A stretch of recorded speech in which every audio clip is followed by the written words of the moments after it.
તાપીના ઉચ્છલ પાસેથી ઝડપાયો છે શંકાસ્પદ ખાતરનો જથ્થો। પાંખરી ગામની સીમમાં વાહન ચેકિંગ દરમિયાન મળ્યો જથ્થો। ખેડૂતો માટેનું નીમ કોટેડ ખાતરની હેરાફેરીનો પર્દાફાશ।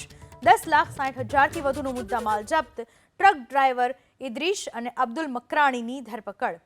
તાપીના ઉચ્છલ પાસેથી શંકાસ્પદ ખાતરનો જથ્થો ઝડપી પાડવામાં આવ્યો છે। પાંખરી ગામની સીમમાં વાહન ચેકિંગ કરવામાં આવી રહ્યું હતું અને આ દરમિયાન જ શંકાસ્પદ ખાતરનો જથ્થો ઝડપાયો છે। આ વિશે વધુ માહિતી આપવા આપણી સાથે જોડાઈ ચૂક્યા છે મારા સંવાદદાતા ધવલ। ધવલ, કઈ રીતે આ ખાતરનો જથ્થો ઝડપી પાડવામાં આવ્યો છે? કેટલા શખ્સો આ કૌભાંડ સાથે હેરાફેરી સાથે સંકળાયેલા છે? એલસીબી પોલીસ વાહન ચેકિંગમાં હતી તે દરમિયાન મહારાષ્ટ્રના ધુલિયાથી સુરત જતા હાઈવે પર ખેત વપરાશ અંગેનો સબસિડી વાળો નીમ કોટેક યુરિયા ખાતરનો શંકાસ્પદ જથ્થો દેખાતા જે ખેતીવાડી વિભાગના જે અધિકારી હોય છે તેઓને ઘટના સ્થળે એલસીબીએ બોલાવ્યા હતા।